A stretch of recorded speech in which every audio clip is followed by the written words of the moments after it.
So welcome to the Municipality of Thames Center regular council meeting, Monday, June 13th, 2022 at 1 p.m. I'm going to call this meeting to order. Are there any additions to the agenda? There are no additions. Thank you. Any disclosure of pecuniary interest, council? Hearing and seeing none, I can move on to announcements. And I just would like to say that the flowers and the banners are back up in Thames Center, and how nice it is to see again. We do have some new banners up with our new branding, as well as the Canada Day type ones. And the flowers are just starting off and they look great. Moving on to the gateway signs, I've noticed that there are flowers at the Dorchester gateway signs. And it's my understanding that we are to thank the Dorchester Horticultural Society for taking care of those. So again, thank you for that. Just as a reminder, on June 18th, to celebrate Year of the Garden, Thames Center will be hosting a garden party at the Thorndale Community Center, and there will be live music. There will be food and a beer tent available as well. And the Thorndale Horticultural Society are offering the garden tour too. So there's lots to do and lots to see there. And then don't forget, at the end of the month, quick reminder, Canada Day starts the night before with the fireworks and music in the park. And then moving on to our regular, I wouldn't say regular because there's nothing regular about it. It's a great day, the next day of our Canada Day celebrations here. So after saying that, I'd like to now move on to our presentations, which, oh, sorry, Deputy Mayor Elliott, go ahead. Yes, through your worship. Just one announcement. I wanted to take the time to acknowledge the 6 teenage boys, Ryan Sleegers, Ian Grieve, Joseph Valencia O'Reilly, Nick Gordon, Jack Mitchinson, and Tyson Wildgauze, who took, with no prompting at all, took the liberty to clean up the graffiti on the Dorchester Library that happened last week. And so I think it just shows what great youth we have here in Thames Center, and they should be acknowledged. And there actually is a article in CBC London today about them. So thank you for reminding me. That was a great thing. Now we're moving on to presentations. So it's pretty exciting day here at Thames Center. We have people in the gallery finally, and for a really good reason too. So the first thing that we're going to move on to is our Charity Depot presentation. And which environmental person was going to be taking, maybe, do you want to introduce the? Oh. Sure. Okay. Thanks very much. This year's 2022 Charity Depot. We have 3 volunteer groups. The first one, MS Bike Ride. Second is Optimist Club of North Dorchester. And the third is the Thorndale Optimist Club. We'll start with the MS Bike Ride. You want to come up and present the checks with them. Our Superintendent of Environmental Services, Kevin Wilson, and yourself, Mayor, if you'd like to, will present the checks.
Especially metal these days. All right. Thank you. Yeah, I appreciate it. Thank you for your help. Now, do we have anybody else? Lastly, it's the Thorndale Optimist Club.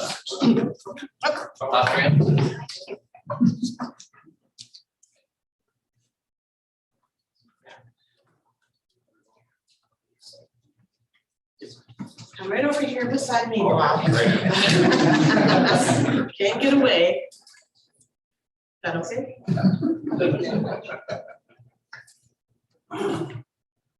Great, good, perfect. Congratulations. Thank you. Thanks, Kevin. Thanks, Terry.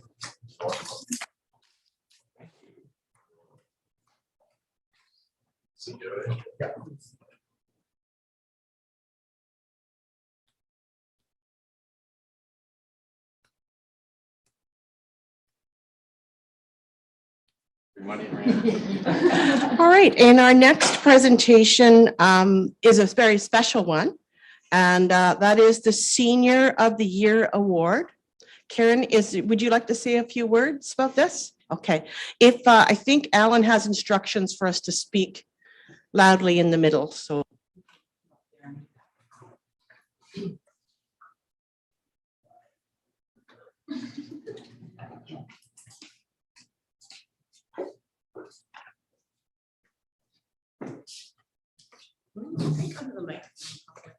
Alan, where's the best one? Okay. Come on, we're going. That's all right. It's okay, go yell.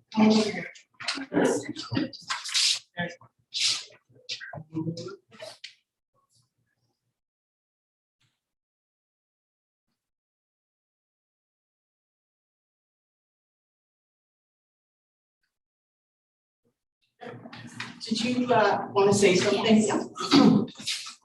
So this is our Senior of the Year, Lloyd Elliott. He has such a big heart. He's always willing to lend a hand in the community, and I've never known anyone that volunteers for so many different organizations. He's on the Dorchester Fair Board, the Dorchester Optimist Club. He's a volunteer driver for the VON. He helps at the Donnybrook Legion, at the school bike rodeos. He shows up to help at Art in the Barn. He shows up and helps at the Dorchester Lions barbecues. He helps at the Boys and Girls Club of London supper clubs, and the list goes on and on.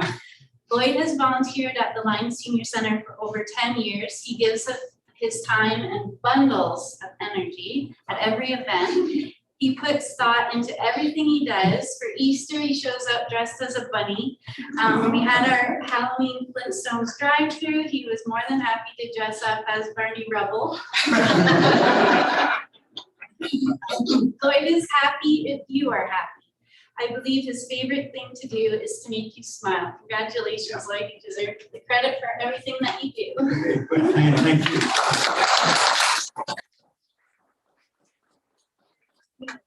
This award, Lloyd, and you notice that there's some people that have signed it that are a little bit more famous than me.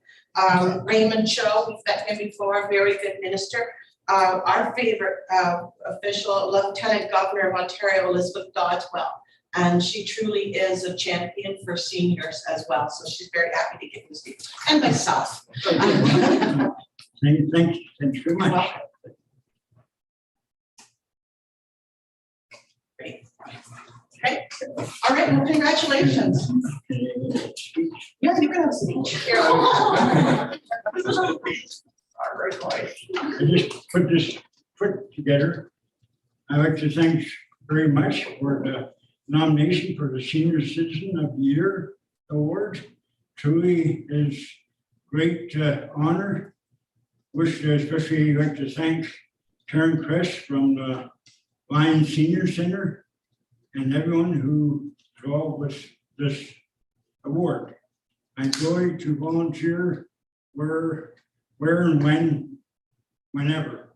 It can for the people who know me, the word got out. It's to try to. I have a hard time. I'm gonna read this. I find it hard to keep out of trouble. Yes. Here, do that for a second. Put it there, and then you can use your glasses. Oh. Yeah. I'd like to thank all again and leave with a short, very old poem volunteering. A little bit of kindness, a little bit of love makes the world around us like the heaven above. Thank you and God bless. Aw, there.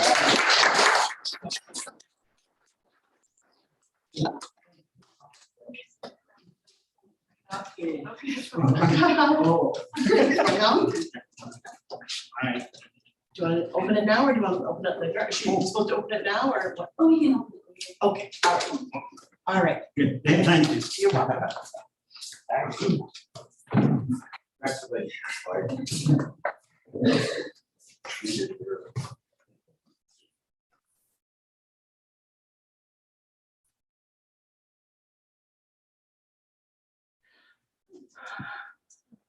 All right, that was a very nice way to start off, having people back in the gallery. Again, thanks to Lloyd and his supporters that have come out to watch him get his award, and it's a very special day, so thank you. And now we have the municipal auditor. That's a hard act to follow, Christine. I don't know if you were watching or not, but welcome. Thank you. It is a hard act to follow. It's a great example for how we should all volunteer for sure. So good afternoon, everyone. I will present the draft audited financial statements for the year ended December 31st, 2021. Please don't hesitate to stop me and ask any questions, and I'll leave some time at the end as well to entertain any questions that you might have from anything I've said or anything that might come to your mind that you'd like to ask. So I'll start off first by thanking the Director of Corporate Services and her staff. As you can imagine, we're still sort of doing a hybrid of auditing with on-site and off-site, and they have risen to the occasion for sure and given us great working papers as well as providing answers to any questions that we might have. So just want to thank her and her staff. So these, I'll just kind of go through page by page. My page 1, so I'm not sure, I know it's in a package with you, but it's the independent auditor's report. So this is the audit, my audit report on whether or not I think the financial statements are materially accurate. And when we say materiality for the Thames Center municipality, it is $280,000. However, that doesn't mean I just look at items over 280,000. Every transaction that flows through the municipality is eligible for selection, and we do statistically sample into your revenue sources, your purchases, and your payroll. And having said all that, we have no issues materially, and as well, we have not issued a management letter. We found everything with the internal controls. Your staff have high regard for internal controls, and so I want to thank them for that as well. It is dated as of today's date, which hopefully is the date it's approved by council. Under the Canadian auditing standards, those charged with governance, which would be council, need to approve the statements before they're final. Moving forward to this consolidated statement of financial position. So this is your balance sheet, and I just sort of do a high level review of this. I'm assuming you can hear me okay? Yep, perfectly. Okay, great. Just wanted to be sure. All right, so as I sort of go through my spiel, I'll remind you that the number I look at is really that net financial assets number on your balance sheet, about 3/4 of the way down the page. So that would be the money that you would have in the bank if everybody paid you what they owe you and you paid off what you owed. And you can see there's been a significant increase there, and we'll see that increase transfer over into what your reserve balances are at the end of the year. There's a couple reasons for that, and I'll just remind council sort of where we've been. If you remember at the end of 2020, we had $7.5 million of debt that was about to be issued. So it was sitting in accounts receivable and debt to be issued. There was a significant amount of capital projects on the go at the end of 2020, which ended up being in capital work in progress. 2 of the main ones really were the Dorchester expansion, as well as the Thorndale Community Center. So those projects were what's called in progress at the end of the year. We've now financed them. They're now in use and completely finished, or finished to a point where we can use them anyway. And so those are really the main things that happened, and the transfer from out of accounts receivable. So you'll see it's decreased significantly. So that was that debt, the proceeds that were owing to you at the end of last year. And now we've got the debt actually issued this year. And so all of those things, as well as your operating surplus that I know the treasurer has prepared a report for you, all contributed to that net increase in the net financial assets. Everything below that line are your assets that you have in place in order to provide the services you provide. So I'm thinking of, your roads, your water, wastewater, both plants and underground assets. And so obviously you couldn't sell those and still provide the services you do. So that's why we show them down below the long as non-financial, meaning that they're not easily transferable into cash. So overall, a total increase in accumulated surplus of just over $6 million. And the other item that I always look at is that tangible capital asset line coupled with the capital work in progress. So those are all your assets that are in play. And we want to see that you're replacing your assets at least equal to amortization. So if you remember, amortization is that amount we write off of the assets each year, reflecting what their useful life is. And at the end of 2020, your net book value of all of that was about 133. Again, I'm at, rounding here, 133 million. And this year it's 137 million, which means that you've replaced your assets in excess of what your amortization is, which indicates a good investment by the municipality without issuing any new debt this year. The debt that we issued, that 7.5, was actually issued in 2020. So, and then when we get to the reserves, you'll see we're also increasing our reserve balances. So definitely moving in the right direction and a very healthy balance sheet. Any questions on that statement at all? Any questions, council? Seeing none, hearing none, Okay. moving on. All right. So the next statement is your consolidated statement of operations and accumulated surplus. When it says consolidated, it's all your boards and committees of council, as well as the operations of the Dorchester Union Cemetery. So just so you know why it says consolidated. So we have the three columns: the budget for 2021, the actual, and then the actual for the prior year. And I'll just sort of give again a high level overview. Under the revenue section, so you'll see you budgeted just under 18.8 million, and we came in at just about 20 million. And so a couple reasons for that.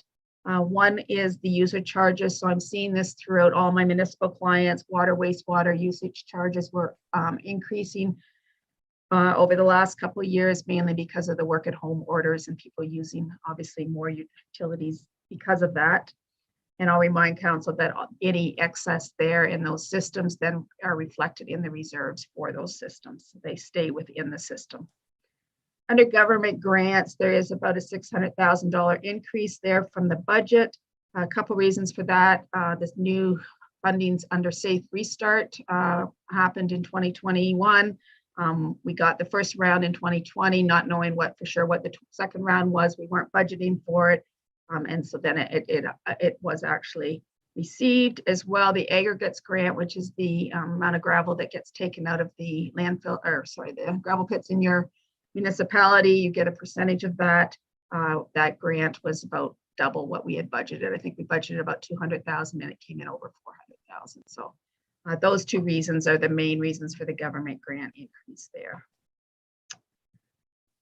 Under expenditures, so I'll remind council that in the actual expenditures is your amortization. We do not budget for that. And amortization for the year was $4.7 million, so significant number.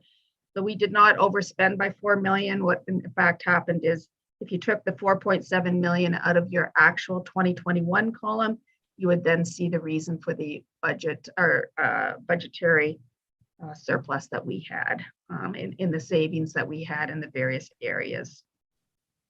The amortization did increase from last year by about 600,000, and that's because of those main assets that I mentioned when we were talking about capital assets having increased. And again, as we increase the amount of capital assets, obviously our amortization cost increases as well. I don't have a lot else to say on the expenditures other than when you compare it to the prior year, the main increase is in the recreation and cultural area. A couple reasons for that. Obviously, we were allowed to be open more in 2021 than we were in 2020 under the COVID restrictions, as well as that Thorndale Community Center increase in amortization. Coming down to the excess of revenue over expenditures before other, and that's really an important line for council to look at, because it's really telling you if your operating revenues are covering your operating costs plus amortization. And as you can see, it is the decrease from last year is really that new capital that I mentioned, that amortization, 600,000 is the main reason there. Everything below that line are items that relate to capital, not consistent from year to year. And so we break them out of your operating revenues and expenses and show them below the line just because they do fluctuate so much between years. Government transfers related to capital. There was one grant that you had applied for that you thought you might get that was not received in 2021. And then developer and other contributions that increased from the prior or from the budget and from the prior year really was we had budgeted to take DCs out for the Dorchester expansion in the prior years. The project didn't actually get finished until 2021, and that was the final removal of DCs for that. Coming down to overall excessive revenue over expenditures, with all having said all of that, your budget to actual looks very consistent, but the fluctuations are the reasons for the increases and decreases that I mentioned. Coming down to that accumulated surplus at the end of the year of that same amount that we talked about on the balance sheet. Any questions on that at all? Great. Council, any questions? I think, as always, Christine explains it quite clearly and simply, and seems like we're on the good trend, so that's good. Councillor Patterson. Yeah, just one question on page 12. Okay. It talks about debt retirement and recovered from ratepayers and recovered from taxation. What's the difference between ratepayers and taxation? I don't. Okay, that's a great question. Okay, so let me just, can I go through that? I'll answer that now and then I'll go back to the notes. So what that means is ratepayers means that it's a specific area. So it's mainly water, wastewater, and drainage. So it's people that have chosen to, when they hook up or when they get their municipal drains constructed, they have the option of either paying up front or they can pay over a length of time through debentures.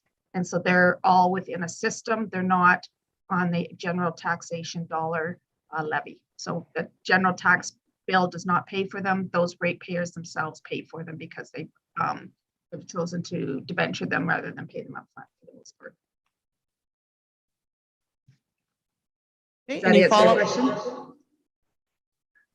question? Any follow-up, Councillor Patterson?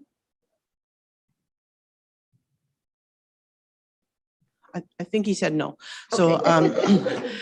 all right, it's okay. Any other questions? So then If I'll quickly go through the notes to the financial statements. I don't have a lot to say on them. The one that Councillor Patterson brought up is great. Note number 3 on the trust funds, again, that's the Dorchester Union. So we do have trust money, which is for the care and maintenance of the cemeteries in perpetuity. So we do have money set aside for that. The interest off that is then earned and paid on for maintenance of that cemetery. I'll remind council note number 4. So there's over almost $16 million there of revenue that flows through the municipal offices that are not reflected on these statements that staff of your municipality are required to both collect and remit to the county and school boards. Note number 6 are your various obligatory reserve funds. So as council remembers, DCs were over the last 5 years have consistently been increased. And we see here again, another 1.2 million in DCs. I recognize that with water and wastewater systems, the costs of what they are, it's not enough to pay for those, but we are definitely trending in the right direction with that. Note number 7 shows your long-term debt by the various debentures, and you can see there that there is no new debt for the municipality. It's all just reducing from the prior year. Note number 9 is really your main note that you probably want to look at as council, and this really shows, as I've been talking through, what the breakdown of that accumulated surplus is. So as mentioned, you moved your general surplus over as per your director's report in May. And then you can see under reserves, there has been an increase there of about 2.5 million. So you're investing in new capital. You're not taking out any new debt. Your obligatory reserve funds are increasing as well as your reserves. So those were all the indicators that I look at, and definitely trending in the right direction. And then at the back of the statements, there are 2 schedules. One is the breakdown in capital assets. The other is the breakdown of all your revenues and expenditures by functions, which is how the FIR that's filed with the province is presented. And so this basically as a segue from these external financial statements to the FIR that gets submitted to the province. You also had a trust fund financial statement in your package, but I've already mentioned that that's the union care and maintenance monies that are there for continuing maintenance on that cemetery. I think I'm done. Thank you. And again, Christine, many thanks for all of your hard work. And I know that that hard work is made a little bit easier by the competence of our financial department here, led by Ms. Grogan. So thanks to that department as well. Okay, so council, we do have a recommended motion that the following documents year ending December 31st, 2021 for the municipality of Thames Centre be approved. And those documents being the 2021 audited consolidated financial statements, the 2021 audited trust fund financial statements, and the letter of representation prepared by Christine Scrimger of Scrimger and Company for the municipality of Thames Centre. So looking for a mover, Councillor Heeman, seconded by Deputy Mayor Elliott, all in favor? So carried. Thank you, Christine. Thank you. Be well, everyone. Thanks, Okay. Kim. Thank you.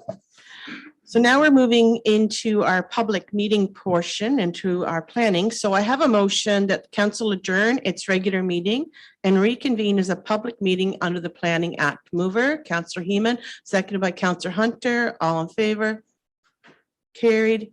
And now I will pass the ball over to our Director of Planning. Thank you, Your Worship. So this application that we have this afternoon, it's a form of zoning bylaw amendment in the form of a temporary use bylaw request for a property located at 4064 Lewis Road. What is being requested is permission to erect a mobile home on the subject property for a temporary period not to exceed 10 years, which is otherwise not permitted under the zoning bylaw. And just for background for council, the subject property, it's a farm just under 140 acres, and it's located on the east side of Lewis Road, south of Mossley Drive, and on the south side of the Canadian Pacific Railway. This farm contains a single detached dwelling along with a number of farm buildings, and the mobile home is proposed to accommodate a family member for a period not to exceed 10 years. So the positioning of the mobile home, it would be capable of complying with the setback requirements under the zoning bylaw. And also this farm, or the portion of the farm that would accommodate the mobile home, it is designated and zoned for farming purposes.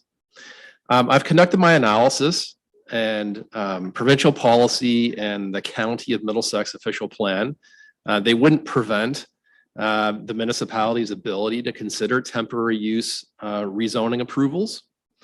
Under our official plan, we've got criteria that is laid out for the consideration of mobile homes, and I'm satisfied that those tests have been met. One of the criteria involves having the applicant enter into an agreement with the municipality.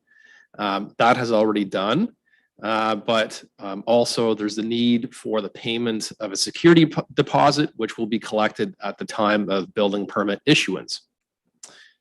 In terms of agency comments in my report, Your Worship, there's nothing really of any concern other than from the Canadian Pacific Railway. They have requested a standard clause, a warning clause, that it be inserted into agreements of purchase and sale and rental agreements, that sort of thing, basically warning any occupants of the fact that there's a railway line and there could be noise and vibration impact, that sort of thing. I should also point out that warning clause has been inserted into the development agreement to which the applicant has signed off on. In terms of public comments, Your Worship, no responses have been received to date. So it's my recommendation that the temporary use rezoning be approved. Thank you. Okay, thank you. Alan, do we have any additional information from the applicant? Yes, Your Worship, I'm bringing in John Van Ginkel.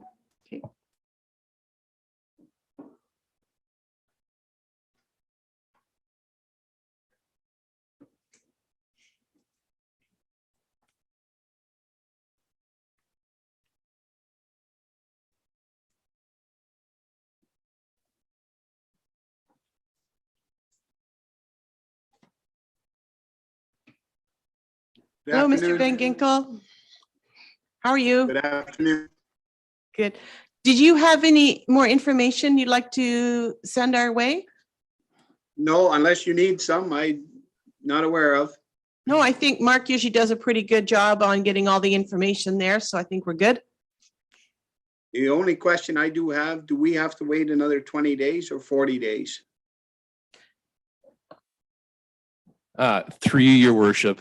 So once council passes the bylaw, and it's my understanding that the bylaw is included for this afternoon's agenda, then notice has to be provided of the passing of the bylaw. So that, yes, there is a 20-day appeal period. If the applicant has not applied for a building permit, I would suggest that he do so ASAP. If there's any further questions, let me know. Thank you. Did you hear that okay, Mr. Van Ginkel? Yes, I did. Thank you. Oh, perfect. All right. Do we have any questions from the public, Alan? Yes, Your Worship, I'm going to bring in Euclid Benoit.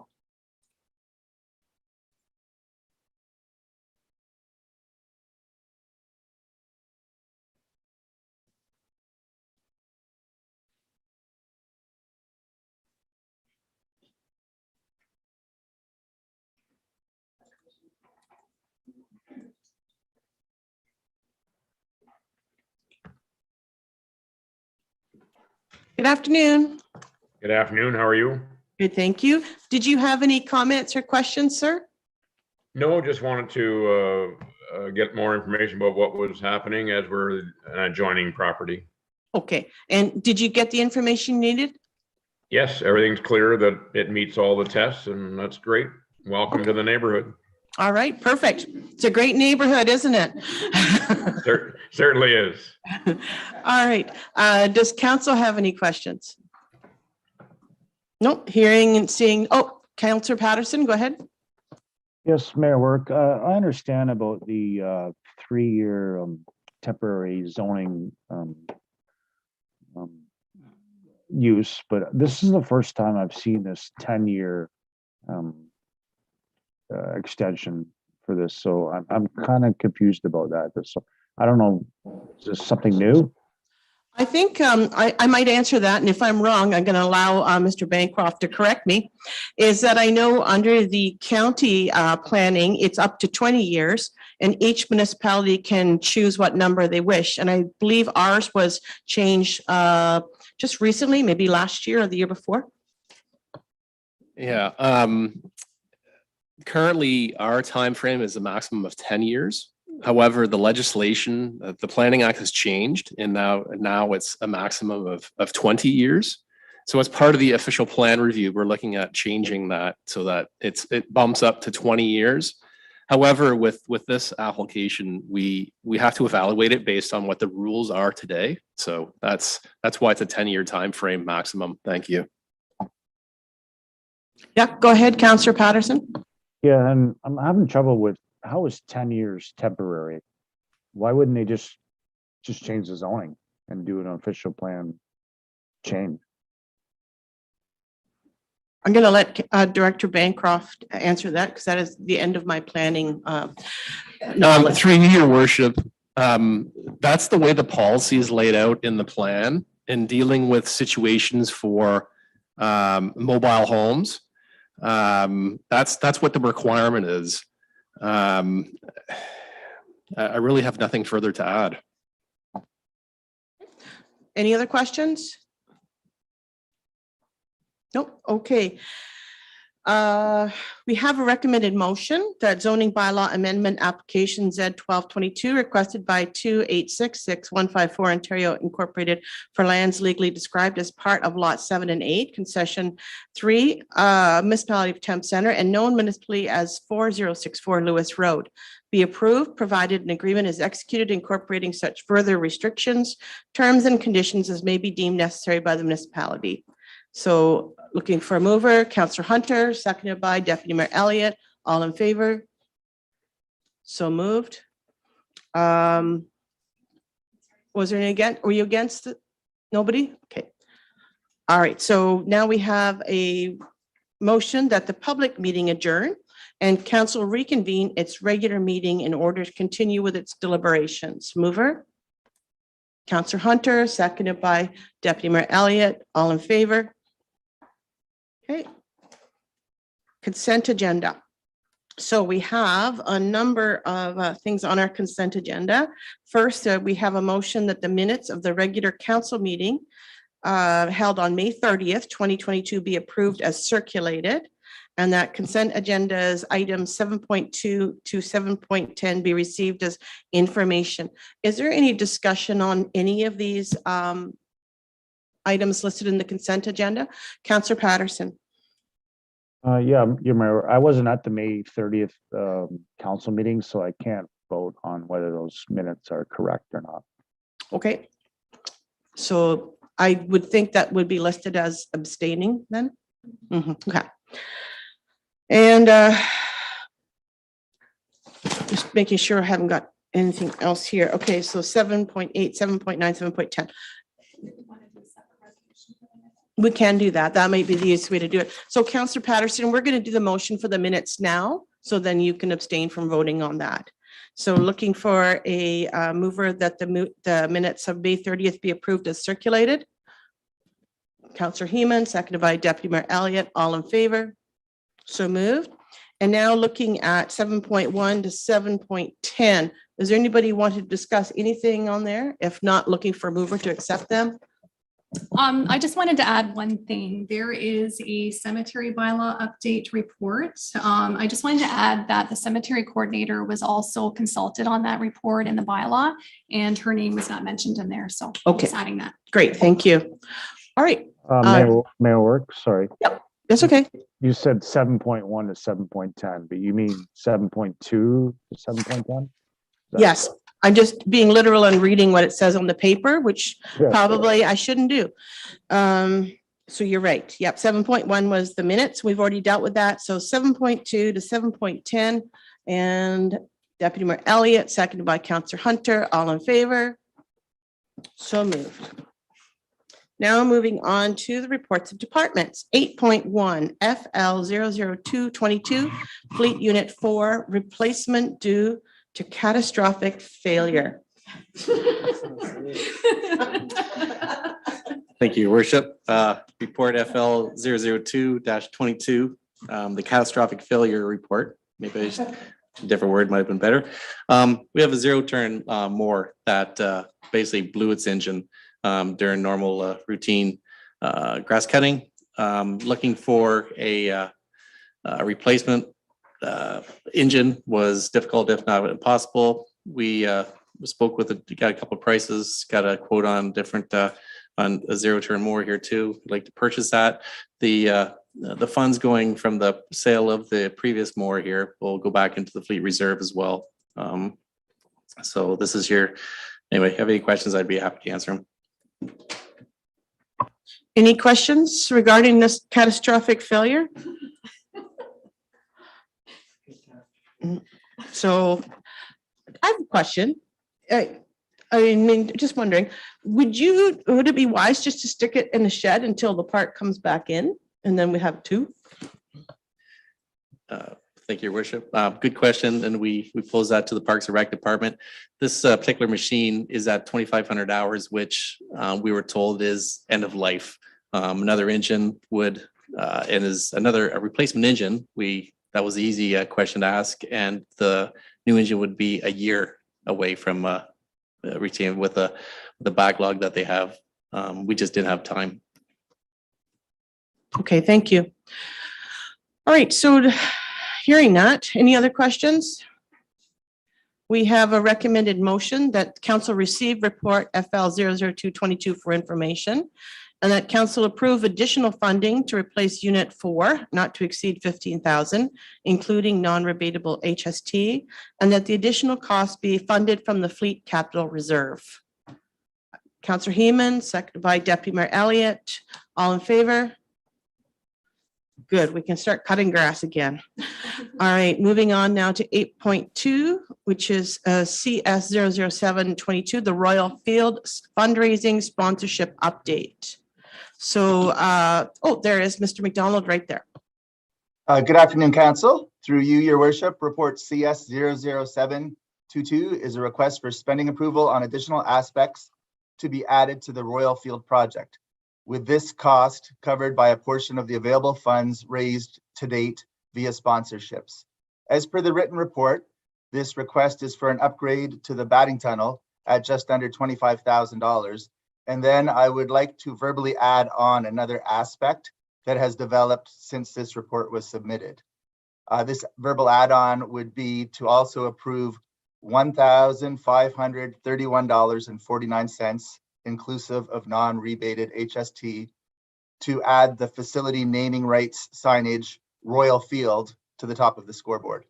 As a result, the adjusted total request for this report is $26,388.08, including non-rebated HST, leaving over $18,000 in available funds for future considerations on this project from donations and sponsorships received thus far.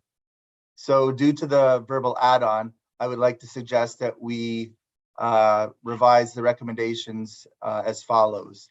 That council receive report number CS 007-22 Royal Field fundraising sponsorship update for information, and that council approve an upgrade to the batting tunnel at a cost of $24,856.59, and that council approves scoreboard signage to recognize the facility naming rights sponsor at a cost of $1,531.49, and that these costs be inclusive of non-rebated portion of HST through the use of donations and sponsorships received.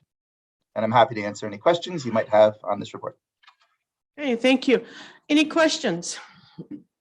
Councillor Patterson. Yes, Mayor Work. My understanding was that the sponsorships and donations were supposed to cover the cost of the $3 million for this field, but now it seems like the donations are covering additions to the $3 million. So I'm just kind of confused about what the funding model and how we're going to, because the taxpayers had to pay $3 million for this upfront. So I'm just not sure where we're going with this. Okay, I think someone is sure where we're going with that, and that would be Ms. Grogan, and she's going to take the stand now. Thank you very much, and through your worship. At the time that the budget was approved for this project, it was very clearly presented that the I believe it was 2.8 million, 3.2 million maybe, sorry, that was to be funded entirely through development charges. Because this project was determined to be related to growth, it was included in our DC study as fully funded through development charges, not through any tax rates. At that point in time, it was presented to council that the budget provided at capital budget deliberations was to include core components of the project as opposed to additional add-ons, which were to be funded 100% from sponsorships. So these reports that are coming back to council are basically allocating those components of the project over and above core components that were included in that original budget. Okay, any other questions? Nope, hearing none. So we have the update from Mr. McDonald. So council, your wishes? Deputy Mayor Elliott? So moved. Okay, seconder? Councillor Hunter, all in favor? So carried. Moving on now to AIAC 00422 Rainbow Crosswalk. And this would be yours, Mr. McDonald? Yes, thank you. Through you, your worship, we have report AIAC 004-22, requesting that council support rainbow crosswalks in 3 specific ways. Those being firstly by forwarding a letter from the AIAC chair to the warden and county engineer on this matter. Secondly, by supporting this practice throughout the municipality whenever possible. And finally, by allowing the first rainbow crosswalk to be installed as part of the inclusive park project currently taking place at Dorchester Park. With this particular proposed crosswalk being located between the Flight Exec Center and the inclusive park site. With this proposed location not being on a public roadway, there are no regulations which we must follow. The cost of this first proposed rainbow crosswalk can be included within the budget for the inclusive park and will be a great addition to the inclusivity that we are trying to achieve. And I'm happy to answer any questions that council may have at this time. Okay, questions? I see Deputy Mayor Elliott's hand up. Yes, through your worship, I'm happy that that Director McDonald has brought this forward on behalf of the Accessibility and Inclusivity Advisory Committee. One thing that I do want to note that the use of painted crosswalks was deliberated at Middlesex County Council at our previous meeting, as Councillor Curtis Smith from Adelaide Metcalf brought in a notice of motion for the use of these crosswalks. Middlesex County Council has deferred this decision until the TAC committee comes out with their official recommendations on this. So just noting that AIAC does support the use of these painted crosswalks as it fits in Middlesex County's crosswalk policy when we do adopt that. Okay, and yeah, and you just want to make sure that everybody understands that this is on private land owned by the municipality and not public roads. I did sit at a nice pride table the other day, so if there's any leftover paint, you could use it for a picnic table, because it did look very nice, I thought. Any other questions? Nope. Okay, so we have a recommended motion that council receive report AIAC 00422 for information, and that council would forward the attached letter from the chair to the warden of Middlesex County and the Middlesex County engineer, and that the council support the use of painted crosswalks to acknowledge various communities, including Indigenous and LGBTQS, I missed a 2 and S square through the municipality whenever possible, and that the council approve a rainbow crosswalk being installed in the parking lot between the Flight Exec Center and the inclusive park. So mover, Councillor Elliott, seconded by Councillor Heeman. All in favor? So moved. And now moving along to 8.4, which is AIAC 00522, a pride event. And Director McDonald, whenever you're ready. Thank you. Through you, your worship, we have report AIAC 005-22 before council for consideration. The purpose of this report is to receive council support for a pride-friendly event developed by the AIAC and a subcommittee of that committee and endorsed by the Thames Center Special Events Committee to be held in Thames Center and to allow an AIAC subcommittee to commence fundraising initiatives to help cover the costs of this event. The event is proposed for Saturday, July the 9th, starting with activities at our 2 libraries and followed by activities for all at the Dorchester Park.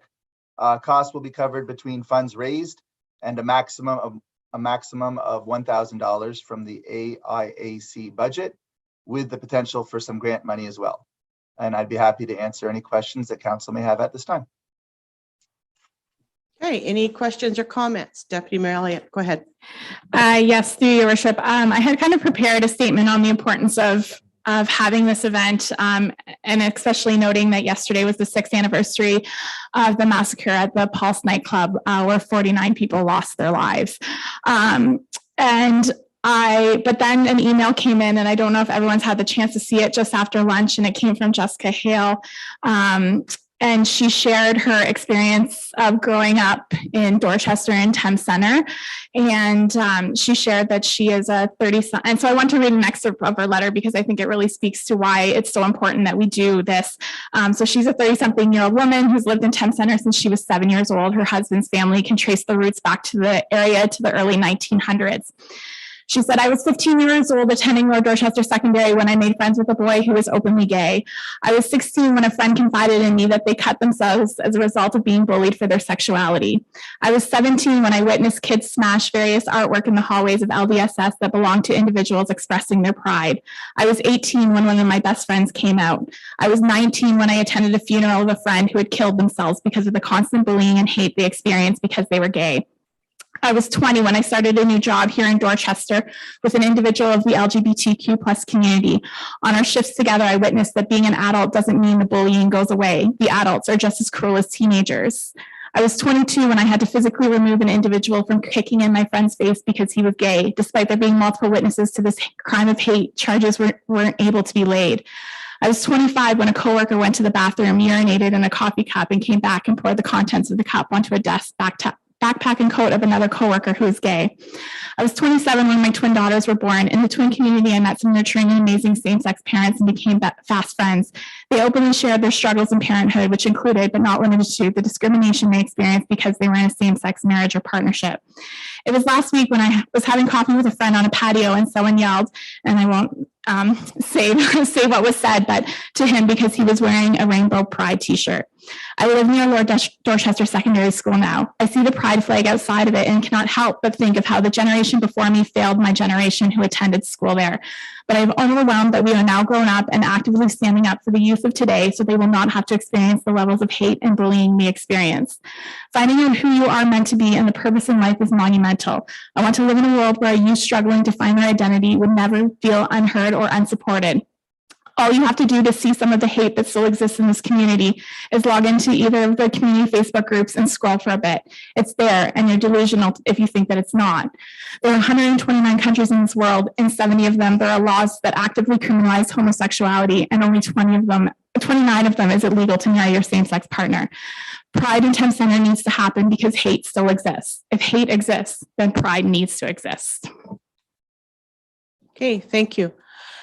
Any other comments? Councillor Patterson?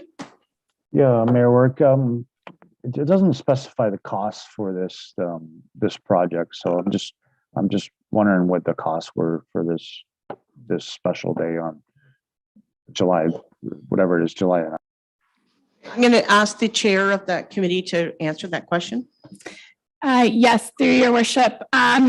If this motion passes through, the committee is going to reach out to businesses for sponsorships. They've already received a $500 grant from Rainbow Optimist, who is sponsoring the crafts and the drag story time happening at the libraries. And whatever money is fundraised is what will be spent. As Director McDonald noted in his comments, that all the money spent will be spent from that money that is raised, as well as through the Accessibility and Inclusivity Committee's budget. So there is no cost to the municipality at this point. Okay. Any other questions? Yeah, go ahead, Councillor Patterson.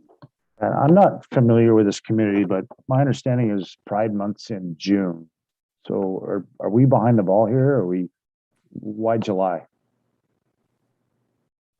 The chair will answer that question. Thank you, and through your worship, yes, June is Pride Month, but however, Pride celebrations are continuing throughout the province into the month of July as well.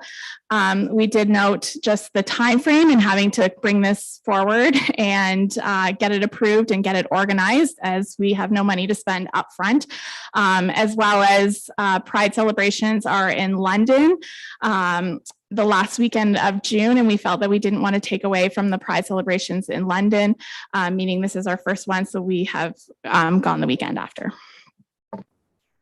Okay, follow up? Yeah, so Mayor, so we'll actually, it'd actually be better for us to have it in July instead of June. That's correct. Yep. That's correct. Okay. All right, and just one final comment, and that was last week I was at FCM and I did attend a seminar that was creating partnerships between Indigenous communities and municipalities. And one of the takeaways could be applied here, and that is that municipalities should not be afraid to try things, even if they fail, because they're an attempt at growth. And I think that that's a really good thing to keep in mind, because if you don't try things, then we never get any further than we are. So I applaud this movement forward. Any other questions, comments? No, then I'm looking for, yeah, go. Councillor Patterson, are you moving this? Yes, I am, Mayor. Okay, and then we'll second Deputy Mayor Elliott, and all in favor? So moved. And now moving on to, this committee's been very busy. We have AIAC 00322, Indigenous Land Acknowledgements. And Director McDonald, go ahead. Yes, thank you. Through you, your worship, we have report AIAC 003-22 before council for consideration. The purpose of this report is to get council support for staff to work with the AIAC to begin gathering plans for Indigenous land acknowledgements for our municipal parklands. With approval of this report, staff will work with the AIAC and report back with recommendations on proposed details, including what wording we would put on these land acknowledgements, the material and style of the signs, and of course the costs. Our nation's Truth and Reconciliation Commission provided attention to this practice as an important step towards reconciliation, and this would be a great first step for our municipality in this regard. I'm happy to answer any questions you may have at this time. Any questions? Councillor Heeman? No, I just think that's another great initiative, and especially when you consider that one of the former municipalities that created Thames Center, Naizuri, is based off of an Indigenous word, and even Thames, the river, that's not the original name. So I think there's lots of things just within our own history as a municipality that we can reflect on and learn from. So it'd be good to create those opportunities. Okay. Any other comments? Just a quick one from me. Councillor Patterson, did you have your hand up? Yes, I did. Go ahead. All right, has the this Indigenous land acknowledgements, have we, as the committee, consulted with the Indigenous people? And is this something that they want to see, or like I don't go to those committee meetings, so I don't know. Okay, Director McDonald's waving his fingers at me, so I'm gonna let him go. But then I have a comment as well. Okay, thank you, your worship. One member on the committee is a member of the Indigenous community, so we do have her as a resource on the committee. I'm not sure if we've reached out beyond that. I don't know if the chair of the committee has anything to add, but I do know we do have one member. Any follow-up, Councillor Patterson? No, I just wanted to make sure that we consulted with the Indigenous people to make sure that this is something that they want. Okay, thank you. And again, because it's fresh in my mind, I just want to review some of the things that I learned at the seminar that I took. And the message that was repeated often was a simple one. It said that reconciliation has to be a human-centered approach and takes time and commitment. Other important messages emphasize standing with our First Nations and not speaking for them. As a municipality, it can be easy to say that this is a federal issue, but as a municipality, we can make a difference. Ensuring that our policies and bylaws do not marginalize is a good step. Staff and council training is important. And as a municipality, we can use our voices collectively to the province and the federal government to make sure funding is being used and doing what it's supposed to do. Now, as far as land acknowledgements go, the Middlesex County Library prepared a very good one, and they did that in consultation with the various First Nation representatives. So I would suggest that council, if we're serious about this, take a good look at that acknowledgement and maybe bring that forward for discussion at our next meeting. And that's something that we can discuss at our next meeting. But in the meantime, I can send a copy to everyone so you can see what was involved in doing this. It's very simple and very plain. So that would be my comment there. And I see Deputy Mayor Elliott have your hand up. Yep.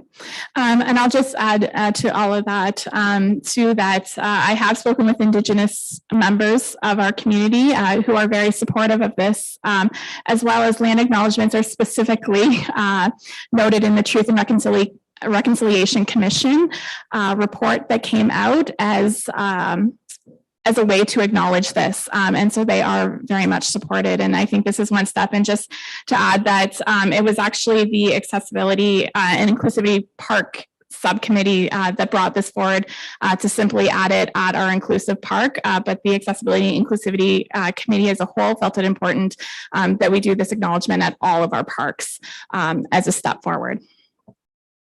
And if you haven't already done so, council, I would suggest you review the 9 municipal calls to action listed in the Truth and Reconciliation Report. And that is something that not everything applies to us, but some things may. So it might be something we can look for in the future as well. All right, so I think that should end up our discussion. And now I've got to go back to the motion, which is somewhere in here. And the motion reads that council receive report AIAC 00322 for information, and that council direct the Director of Community Services and Facilities to work with the Accessibility and Inclusivity Advisory Committee to investigate signage for municipal parklands, acknowledging the traditional Indigenous lands throughout Thames Centre, including proposed wording, type, and design of signage, location, and cost, and that the Director of Community Services and Facilities report back to council on behalf of the AIAC with recommendations and costing for the installation of signage on municipal parklands. Deputy Mayor Elliott, seconded by Councillor Heeman.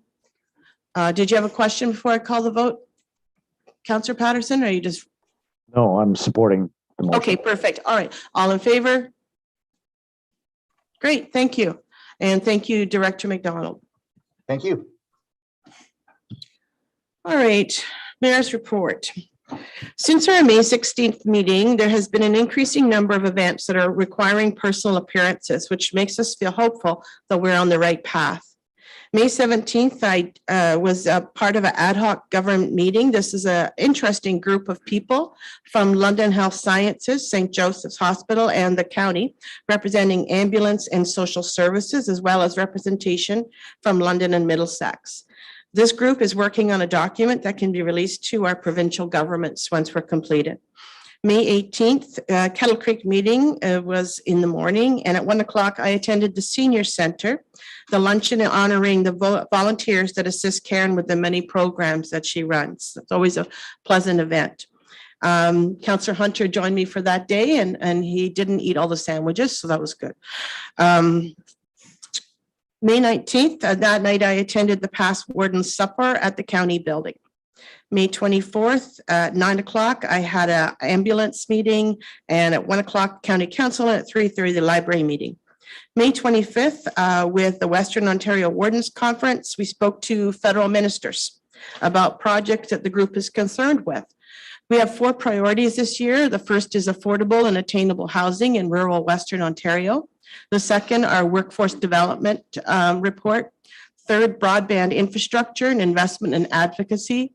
4, mental health and addictions. And later that day, I attended the Police Services Board meeting.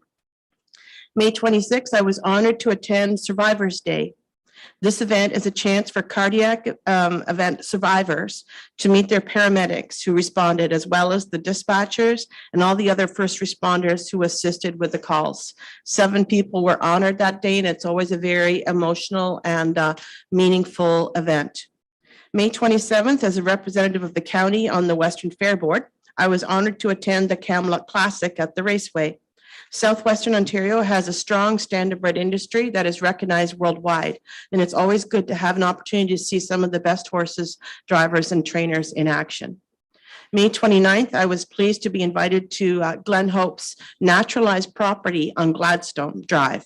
The work he has done over the last number of years has led to an establishment of native birds, reptiles, mammals, as well as strengthening our Carolinian forest. May 30th, we had a council meeting as well as a flight expansion meeting. And at that meeting, I lifted the emergency order. May 31st, Kettle Creek meeting, and later we had a meeting with Luke and Badolf in Aqua, getting information about organic waste recycling.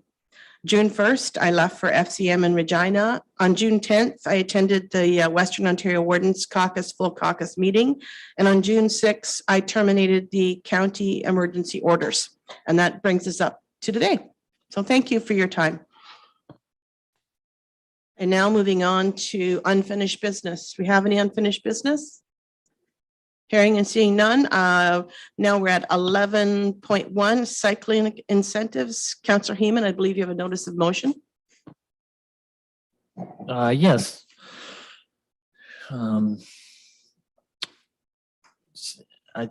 Should I read it or it's self-evident? Okay.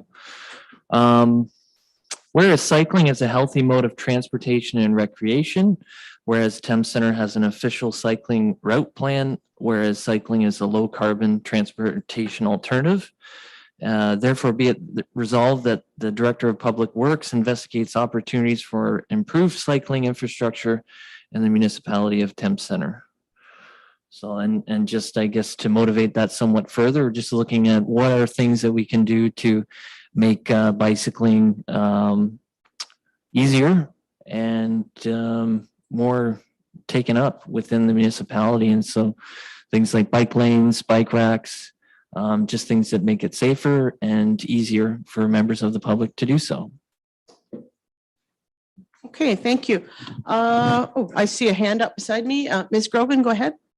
Thank you. So I just wanted to provide a little bit of information and background as to the cycling studies that the municipality is currently participating in and what our cycling and trails plan is as identified in our DC study. So the county completed the Middlesex County Cycling Report back in 2018, which included significant cycling infrastructure for Thames Centre. This plan forms part of the OP review that is currently being undertaken by the county. So we participate in our residents benefit from the infrastructure that's identified in that plan. From a municipal standpoint, our DC background study actually establishes the key timeline for the completion of studies as identified in that development charges planning and growth study section. So our 2021 development charges study includes a trails and cycling update, and the timing of that is to be completed in 2024. So I guess I'm just asking for some clarification of any direction outside of the timing of the plans that are currently in place, just to provide some further information to staff. Thank you. Did you want to answer that, Councillor Heeman? Sure. And yeah, I think the intention would be to potentially accelerate that. 2024 is 2 years away, and again, that's well, that's well beyond our ability as council to influence. But if there's any way that we can identify some shorter term opportunities aside from that study, I think that's what this would allow for. Okay, any other questions? Yeah, Councillor Patterson. Yes, Mayor Worker, these cycling incentives, are they for like the village areas of like Thorndale and Dorchester, or is this a broad Thames Centre thing where if I want to bike from Thorndale to Dorchester, I'm just trying to understand how we can make that happen. Well, I think the county's kind of made that happen already in the fact that they've included those routes. They've included some extensive north-south routes and some extensive east-west routes that not only connect the villages, but connect to Fanshawe Park, and as well as going over all the way over to Malahide, so that they can connect to those Elgin bike routes. So I think the connectivity is well documented by the county, and I know with the county roads, the idea there is when we do improvements on those roads is to widen them to make sure that they're safe for cycling and cyclists. So I think we've got that pretty well established. I know I can see where Councillor Heeman is going with this, but I think if we just went into our budget discussion and said, could we have more infrastructure as in bicycle racks, because I think that's something that we could have at our parks and we could have at our rec buildings that might sort of answer this whole notice of motion the way it's stated. I don't think we want to get into discussing roads because I think that's something that's already covered pretty well by the county. The only thing I could maybe state is that Catherine and Hamilton, some of those parts we do things on, so that might be a partnership we would have to talk to. But I'm sure with the fact that we have an updated county strategy that's encouraging active transportation, I really don't see that as a problem. I don't think it's a battle that we need to fight. I think it's something we're already on our way. And I think we could help it with some support of some bike racks and things that make it easier for cyclists to store their bikes if they're having a drink somewhere or at a store. Different. Those aren't ours, but outer parks and everything are. I see your hand up, Deputy Mayor Elliott.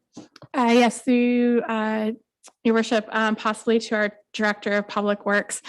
So noting that we haven't budgeted any capital projects to add cycling infrastructure, and I'm assuming we don't have any extra money just floating around to do a project like this, because I know from Middlesex County deliberations, it is expensive to add in these bike lanes. Essentially, so this would just have to be deferred to the next budget, also noting that that is a new term of council as well during those deliberations. Okay. Question? Sorry. Through your worship, yeah, that's correct. Yes, that's my suggestion to be is the budget period next year. So, Councillor Heeman, would you be happy with that? Would that be yeah. solve that problem? Yeah, and the intention is just to investigate the opportunities again so that there would be preparation for that cycle. And I think that's where we're at in this budget cycle. Okay. So seeing that there's no timelines on this one. Oh, I see. Councillor Patterson, did you have your hand up? Yeah, I just wanted to say I appreciate your comments about the bike lanes and stuff going east-west, but I think that our municipality is kind of a north-south, position. So I think we should be looking at that as well as a north-south, and I appreciate your comments about the bike racks and that kind of thing. That would be a good thing to look at as well. Yeah, I actually did mention north-south, and I think I can tell you exactly where they are. So that north-south connection, if you're interested, is Fairview, Richmond Street, Mill Road, Dorchester Road, and Rebecca Road. That connects that way. So that's the ones the county have earmarked for the north-south connection. Thank you for that, Mayor. You're welcome. Okay, so let's get back to Councillor Heeman's notice of motion. Knowing that we have the cycle strategy from the county, knowing that we are fully supported at council and looking forward to more infrastructure in the budget year ahead. Would you just defer this motion until budget times? Well, I think the intention is to get a report on what the specific opportunities are. So I think that similar motions the report has been rendered through the budget process, but with approval of the request. So I'm not dictating when the report is tabled, but that would be the intention, is to spotlight the issue by requesting the report. Okay, so I think we've got a way forward here, and we're looking to maybe just change the wording to say that a report will be ready for 2023 budget cycle. Yeah, I would make a friendly amendment, Mayor Work, just to add that to the end of is therefore be resolved that Director of Public Works investigate opportunities for approved cycling infrastructure in the Thames Center at budget time, something like that. Okay, I'm just gonna let the person who's moving it decide whether he wants to amend it or not. Let's just go back to Tom. But now we have your opinion on it, so we know what you're gonna say. So let's go back to Tom. So Mayor Work, I can't add a friendly amendment? Is that what you're telling me? You can, but we have to let Tom finish what he's saying first, okay? All right. I would accept that friendly amendment. So Tom has accepted your friendly amendment. So now I'm going to ask council to vote on the amendment, but I'm going to ask the clerk to read back so we know exactly what we're voting on. Excuse me. Good afternoon. The preamble of the motion remains the same. It's the therefore be it resolved that the Director of Public Works investigate opportunities for improved cycling infrastructure in the municipality of Thames Centre. That this report be deferred to the 2023 budget deliberations. Do you hear that, Councillor Patterson? Okay. Yeah, that wording's great. Okay. So I'm looking now for a mover for the amended motion, just one vote, and that would be Councillor Heeman. And Councillor Patterson, I take it you're seconding that? I think I moved that. Well, I know, but it's not your notice of motion, so it's Councillor Heeman's notice of motion. So we're going back to him, and then we're asking now for the amendment. So I'll second that. Okay, thank you. And now, council, all in favor? Carried. Now moving on to 11.2, shovel-ready industrial preparedness. Councillor Heeman, you're on. Okay, whereas. Sorry to interrupt. Don't we have to vote on the original motion with the amendment? Just point of procedure. I'm just going to get the clerk to answer that for you. Yes, good afternoon. Because it was a friendly amendment, it didn't go through the normal amendment process because Councillor Heeman accepted that. It was just presented as is with that amendment. Okay, everyone clear? Okay, Tom, go ahead with your next notice of motion.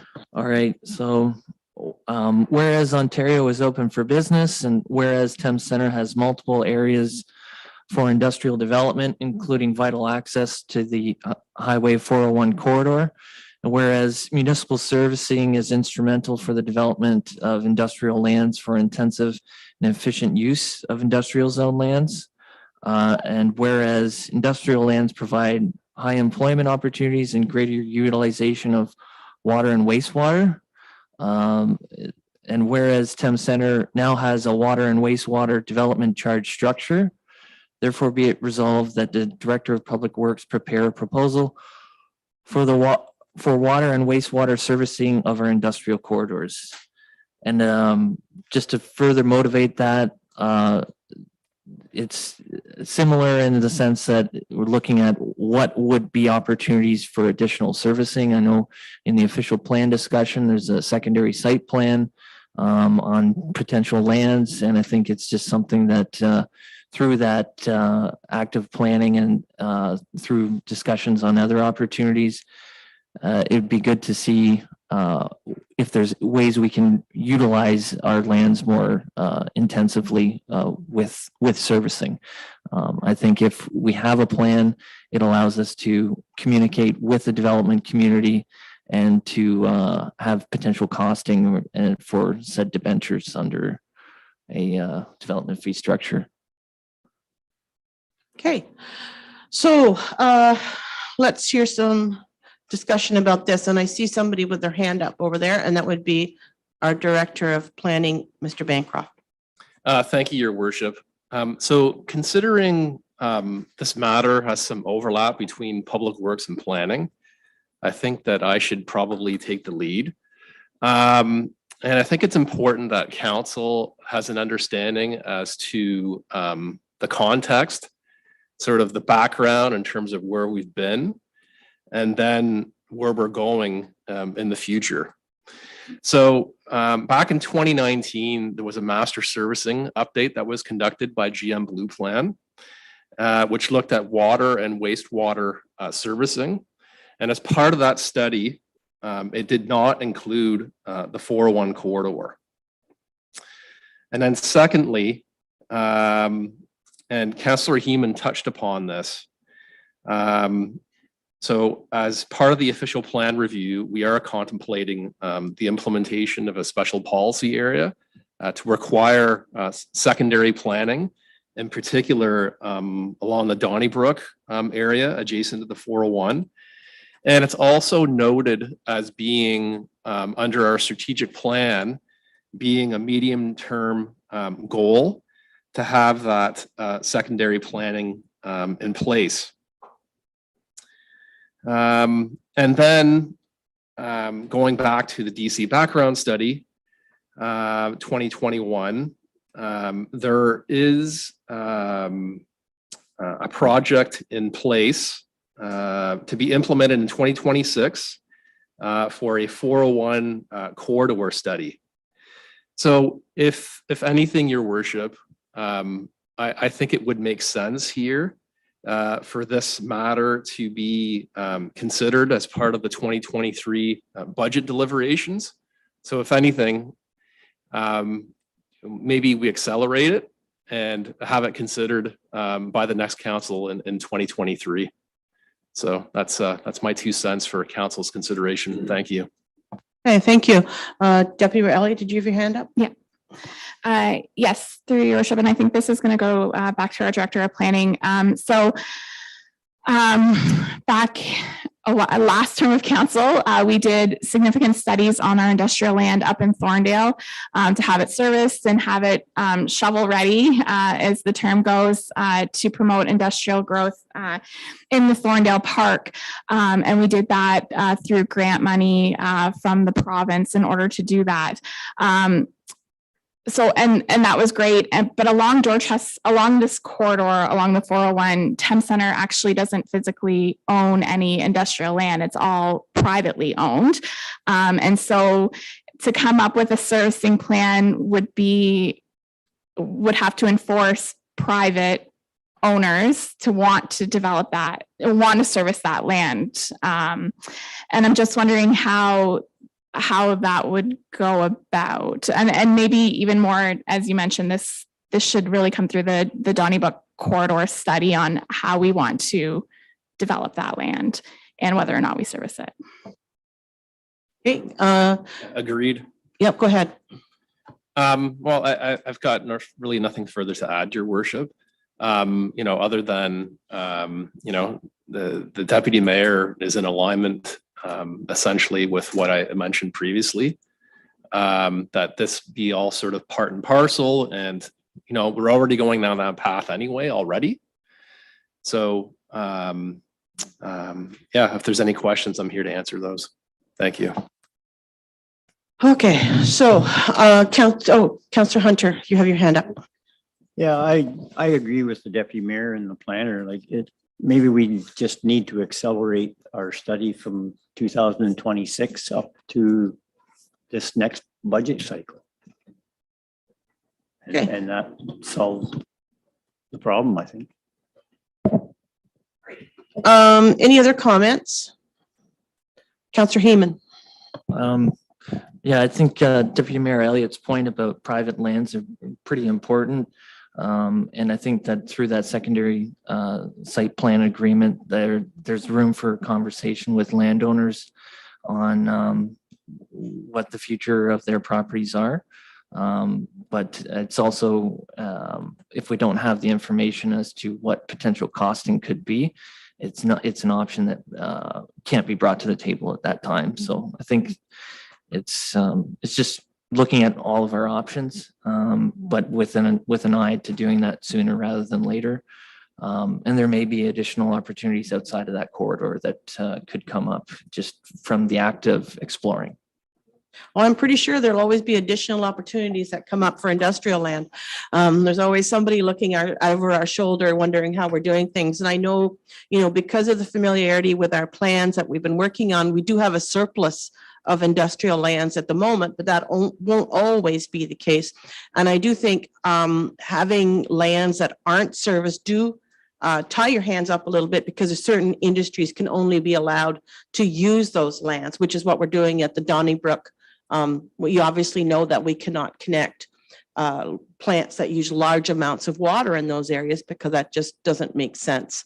Eventually, maybe knowing that the city is just a little bit over, that might be something down the road that we end up doing, but we want to be careful about dealing with the city with that, because we might look very nice to them at some point. Councillor Heeman, you have your hand up? Yeah, and just one further comment that I wouldn't say it's a fact, but I think it's a hope, is that increased water utilization has benefits for our greater water system. That, yeah, I know it takes an investment to get to that point, but if we have greater use of our current facilities, and hopefully that affects rates positively. So just a hope, not a fact. I'm not an economist. Yeah, no, I'm not a planner. So we've got something in common. Councillor Patterson, go ahead. Yeah, Mayor Warwick, you said, or you just mentioned that we had a surplus industrial land. Where are those industrial lands that are surplus? Okay, I'm gonna hand that over to our planner, because that is his bone. Thank you, Your Worship. Councillor Patterson, through the official plan review that is underway, as part of that exercise, we had a series of discussion papers that were prepared. And one of those discussion papers deals with industrial or employment lands. And that information is posted on our website. And through that written material, it provides not only context related to at the provincial level, the county level, and locally, but it also provides mapping relative to the existing inventory of vacant industrial lands. So most certainly that information is readily available, again, posted on our website. Thank you. Okay, any other follow-up? Yep, go ahead, Councillor Patterson. Thank you, Mayor Warwick. Just one maybe comment is that we've seen the cities and the municipalities around us that we're all competing for industrial companies or commercial companies to come to our community. And I just want to make sure that we put us, I think this kind of puts us in Mr. Councillor Heeman's puts us in a better competitive position to compete with the surrounding communities and cities and that sort of thing. Okay, Deputy Mayor Elliott. Yeah, one thing I just want to bring up that I think we need to keep in mind in the back of our heads as we talk about industrial growth along the 401 in relation to this is that, and it happened in our conversations, I was on part of the official plan review for Middlesex County, where we were discussing industrial land and economic development. And it was actually Middlesex Center CAO who was really ambitious on the 400 corridors and investing in this and putting all of this in. And then it was Crispin Colvin, our director of the OFA, who noted that some of our best prime farmland is along the 401 corridor, and we really need to balance investing in industrial growth along the 401 and protecting our farmland along the 401 as well. And so I think that's something as we continue these conversations, we have to be very careful. And the city of St. Thomas was just in the news as they've acquired 800 acres of farmland that is serviced for industrial growth. And there's a lot of backlash from the agricultural community on that. And so I think as we continue these conversations, just one thing to keep in mind is that. Okay, Councillor Patterson, go ahead. Yeah, and I agree with Deputy Mayor Elliott that we have to have a balance between agriculture and actually more of a balance on the agriculture, but we still have to pay attention to the industrial as well. Okay, I'm gonna just step in because I've got a few comments, and that is, I know from the work that our Mr. Bancroft, our planner, does, is that they are continually getting inquiries regarding industrial land. What's available, what's not available.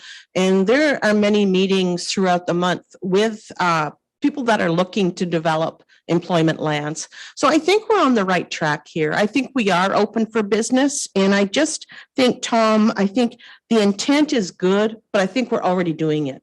And I think we're going to end up duplicating ourselves by having motions that ask people to do things that we're already doing. Now, if there's something specific for the budget for next year that you want to bring forward, then maybe what we should do is just step back from this a little bit, and you could meet with Mr. Bancroft and craft something that's a little bit more specific if needed. Because I think the things that you're suggesting here are things that we're doing, like, and we're doing really well at it. So I think like our department, is always looking for ways to offset residential taxation and farmland taxation by increasing commercial and employment, industrial type land. So I think we're doing that very well. So I'm not sure where we want to go through here, because as again, I said, it just feels a little repetitive to me, Tom. And as I said, it's all good stuff because we're already doing it. Yeah, so I think similar to previous motions I brought up, it's the idea is that if we look at this, if we look at what a study would cost and what areas we would target with the study, then that would prepare us in a way that beyond what we're doing now. And that's so I think there's the comment of accelerating the study. I think that's going above what we're doing currently and would be additive in nature. Deputy Mayor Elliott, your hand up. Well, so that was kind of my question is so this would become a part of the Donnybrook corridor study, essentially. So how do you bring that forward quicker, I guess, is if that's what Councillor Heeman's asking for. Through you, your worship, in terms of bringing it forward quicker, it would go through the next budget deliberation. That's what my understanding would be. So we would add that to the list to be considered by next council for 2023 to have it dealt with that much sooner compared to the time frame that's outlined in a DC background study. I don't know who this next council is going to be, but they got a lot of work ahead of them. So all ready for them when they get there. So, okay, what do you want to do, Tom? Well, I'd like to pursue the motion. And again, I think that the fact that we're having such good discussion on this does warrant further study. And that was the intention, is to get a report out detailing opportunities to accelerate these activities. So I think that still has merit, and I think it still has value. Councillor Patterson, go ahead. I'll second that motion. Okay. We're not sure if it's a motion yet. That was just a comment from Tom. So I just want to go back to. Sorry, I thought he was making the motion. No, sorry, hang on. We're going to go back to Tom. Yeah, I'd make the motion. Okay. So you want to make that motion and you want to support that, Chris? You're seconding it? Yes, I am. Okay, so I'm going to call the vote. In favor? That'll be Tom and Chris, and opposed. So that motion fails. Tied, so defeated, sorry. And then again, like if something, you want to bring something forward and want to talk to Mark about it in the future, feel free to do so. All right, moving on to new business. Do we have any new business? Seeing none, no closed session. Bylaws. We have a recommended motion that bylaws 34, 2022 to 36, 2022 be given a third and final reading. And that bylaws 50, 2022 and 56 or 256, 2022 be adopted as presented. So looking for a mover, Deputy Mayor Elliott. Sorry, Mayor Work. Yep, go ahead.